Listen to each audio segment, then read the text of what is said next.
عیسائیوں کا اور حضور پاک صلی اللہ تعالی علیہ وسلم کا ایک بار اس بات پر مباحثہ ہوا کہ کون حق پر ہے. عیسائی کہتے تھے کہ ہم حق پر ہیں.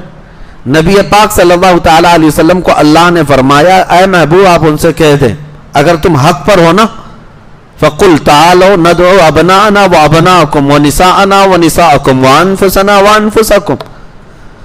آؤ میں اپنے بیٹے بیٹیاں لے کر آتا ہوں, میں اپنی عورتیں لے کر کے آؤں گا, میں خود بھی آؤں گا, تم اپنے بیٹے بیٹیاں لے آؤ, تم اپنی عورتیں لے آؤ اور تم خود بھی آؤ اور بیٹھیں گے ایک میدان میں. یہی مباہلہ ہے, ایک مناظرہ ہے, ڈیبیٹ کرنا, یعنی میں ایک دلیل دوں گا آپ ایک دلیل دیں گے, مناظرہ ہے.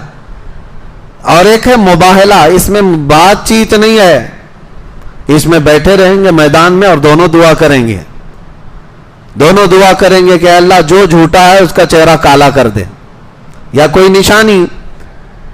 جیسے بہت سارے ہمارے بزرگوں نے مباہلے میں الگ الگ چیزیں اختیار کی ہیں. میں پہلے یہ حضور کا مباہلہ بتاتا ہوں.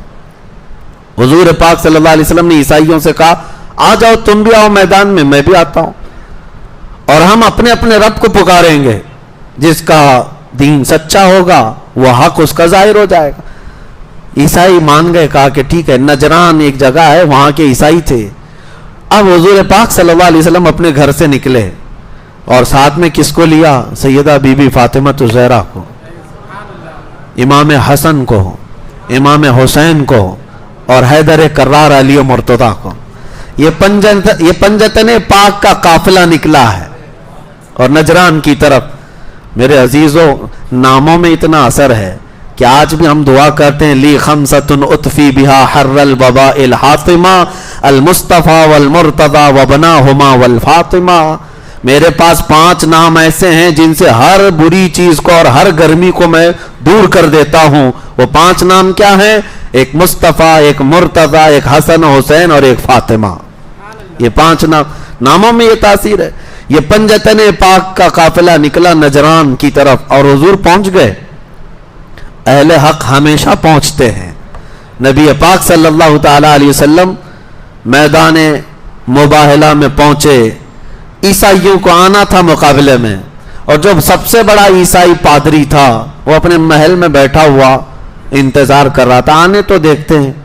اور جب حضور پہنچ ہی گئے تو ان کو پہلی بات تو یہ سمجھ میں نہیں آ رہا کیا یہ صحیح میں آ گئے, اور اس کے بعد دیوار پر چڑھ کر کے جھانکنے لگا کہ آئے ہیں تو دیکھ لوں پہلے. دور سے نبی پاک کے چہرے پاک کو دیکھا اور ساتھ میں وہ ایسا منظر تھا کہ سورج جگمگا رہا ہو اور ساتھ میں چاند بھی ہو اور ستارے بھی ہوں. پھر اس آسمان کا کیا کہنا. اس نے دور سے دیکھا اور سٹ پٹا گیا اور سارے عیسائیوں کو بلایا اور پکار کر کہا نادانو تم نے کس کو مباہلے کے لیے بلایا؟ دیکھ نہیں رہے وہ چہرہ؟ اور وہ عیسائی پادری کہتا ہے قسم خدا کی اگر میں مباہلے میں چلا جاؤں سامنے اور وہ نبی اگر اٹھا دے ہاتھ دعا کے لیے, قیامت تک کوئی عیسائی زندہ نہیں رہ سکتا. یہ کون کہہ رہا ہے؟ خود عیسائی پادری کہہ رہا ہے. کہا تم نے کس کو بلا لیا؟ حضور پاک صلی اللہ تعالی علیہ وسلم کے پاس وہ سرنڈر ہو گئے. کہا کہ ہمیں مباہلہ نہیں کرنا, آپ واپس تشریف لے جائیں. حضور پاک صلی اللہ تعالی علیہ وسلم واپس تشریف لائے.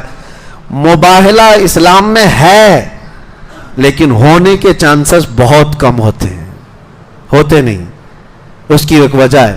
سیدنا خالد بن ولید رضی اللہ تعالیٰ عنہ عیسائیوں نے ایک بار پکڑ لیا تھا اور کہا تم صحیح مذہب پر ہو, حق مذہب پر ہو تو آؤ چلو ہم بھی ٹیسٹ کر لیتے ہیں. کہا چلو.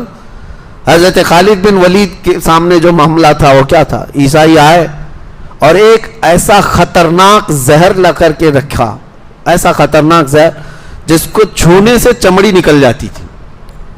اگر وہ زہر لگ جائے تو چمڑی نکل جائے گی, اتنا خطرناک زہر. عیسائیوں نے کہا کہ چلو اس زہر کو رکھتے ہیں اور ہم دونوں دیکھتے ہیں, اللہ کا نام لیتے ہیں. حضرت خالد بن ولید نے کہا یقین ہے مجھے, میں میرے رب کا نام لے کر زہر اٹھا کر پی لوں گا, تمہیں بھی پینا ہوگا. حضرت خالد بن ولید کو انہوں نے کہا ٹھیک ہے تم پہلے کرو. حضرت خالد بن ولید نے بسم اللہ الرحمن الرحیم پڑھا اور اٹھا کر پورا زہر پی لیا. وہ گھبرا کر بھاگنے لگے.